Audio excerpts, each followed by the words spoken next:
The CIA's four-legged spy.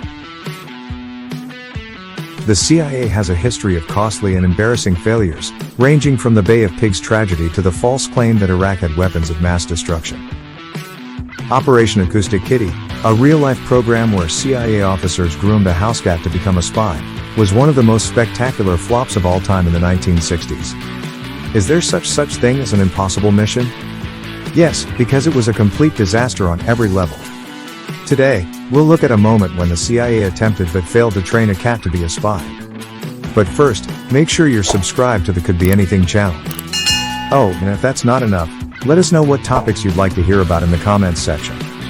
It's now time for us to put on our spy glasses.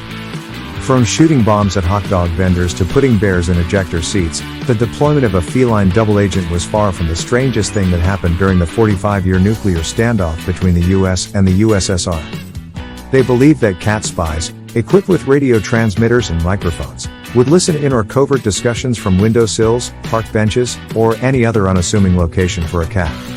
Perhaps the CIA assumed that the Russians, like Bond villains, would reveal all of their dark secrets to their feline companions. The Cold War was at its peak in the 1960s in the United States. The CIA, meanwhile, was doing everything it could to keep an eye on Russians in Washington, D.C.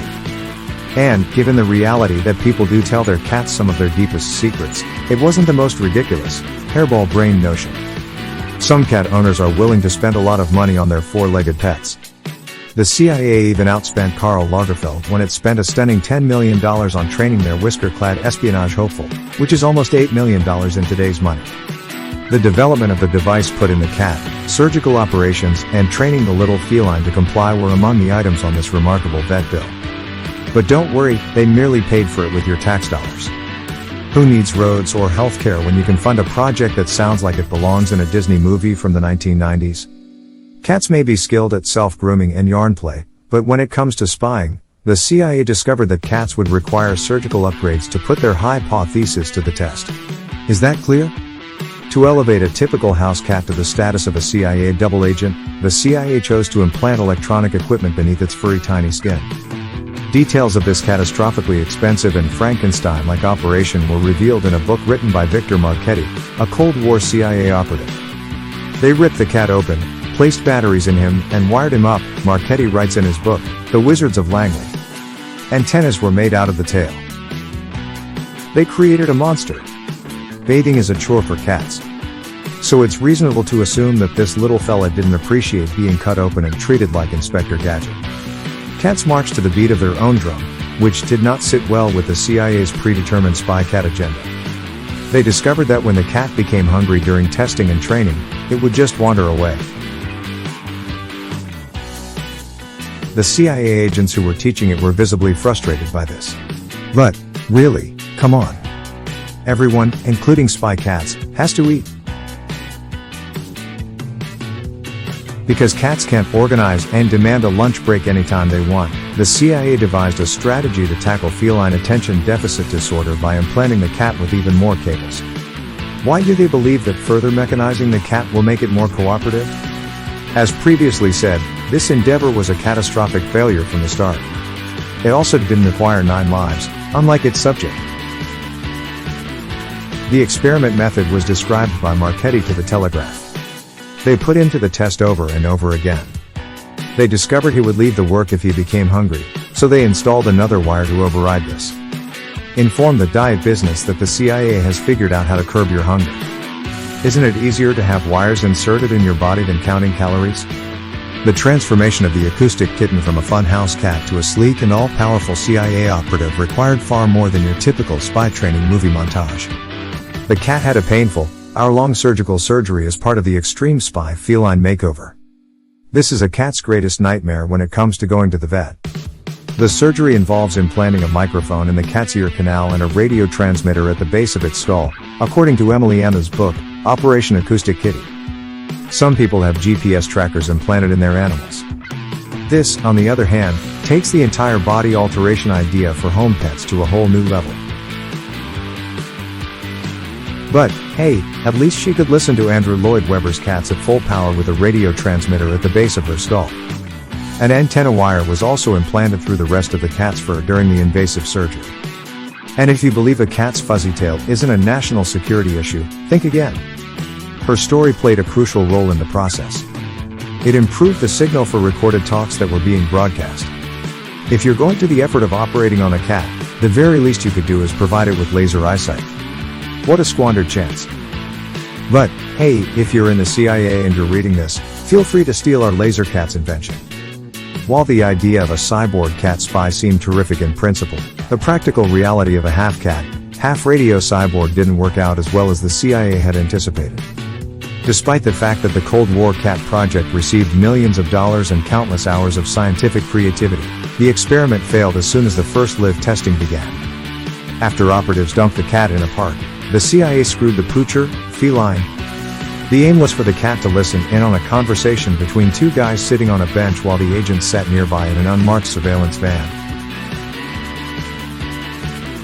She opted to do her own thing as soon as they got her out of the van and sat her down. And, unfortunately, that thing included walking into oncoming traffic and being hit by a cab. And she was on her way back to the embassy, having spent $10 million on a 10-week mission. That doesn't include the cost of the cat's funeral. When their furry coworker lost her ninth life, the agents were understandably taken aback. They were astounded, according to ex-CIA agent Vincent Marchetti, who spoke to the Telegraph. The cat was dead, and they were sitting in the vehicle with all those dials. Obviously, this was a devastating defeat. Imagine surviving all those hours of experimental surgery and training just to be hit by a car on her first day of work. Curiosity, it turns out, did not kill the cat after all. It was a taxi. While the government did their hardest to create a cat intelligence organization, it was evident that our feline friends were not in the least bit concerned about our national security.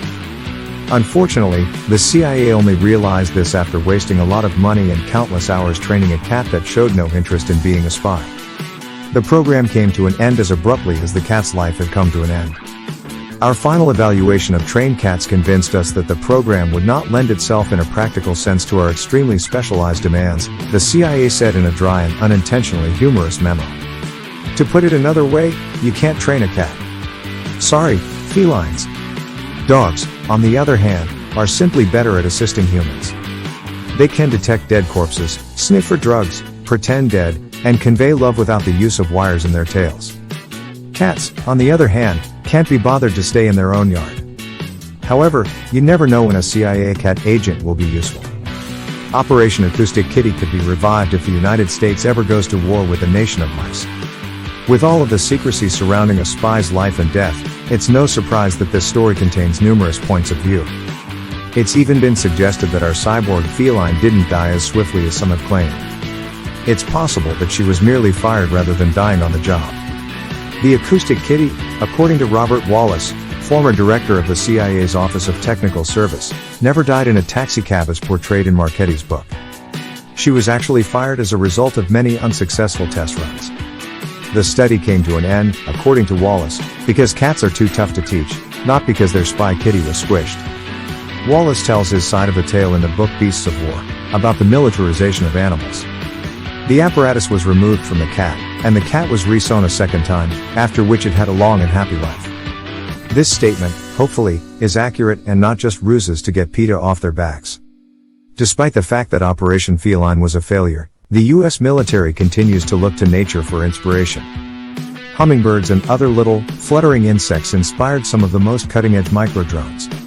It's no surprise that drones plagiarize from Earth's cutest little creatures because they need to be small enough to blend in, light enough to fly, and large enough to carry a camera and a power supply. According to popular belief, the military devised two answers that were acceptable but not extraordinary. The Dell Fly Micro, which had a wingspan of less than 4 inches but could only fly for 3 minutes, and the Nano Hummingbird, a 6.5-inch drone that puttered out after 11 minutes of flying. It might not be much, but it's a lot longer than a cat can fly in minutes. DARPA, the Defense Advanced Research Projects Agency, issued an open call to scientists in 2006, asking for creative ideas for developing insect cyborg technology. Drones like the Nano Hummingbird and the Dell Fly Micro, on the other hand, paled in comparison to actual living, breathing, flying insects. The DARPA leaflet stated, according to Popular Science, insects provide substantial evidence of the existence of small-size flying devices. It might be conceivable to turn insects into predictable gadgets that could be employed for operations that need inconspicuous entry into locations that are inaccessible to humans or hostile to them. In other words, they're making cyborg spies out of insects. If the enemy target can resist the need to smash the bug, it is possible that they will reveal their secrets to it. One thing is certain, if we ever encounter a bug buzzing over our house, we will remain silent. The Cold War was a bizarre and intense period in history. No one, however, had it harder than the cats who served in Operation Acoustic Kitty. If our presumably fallen feline soldier can teach us anything today, it's that you should definitely check both ways before crossing the street with your robot cat body. Would you prefer your pet to be a CIA operative? Please let us know in the comments section below. Check out some of the other videos on the Could Be Anything channel while you're at it.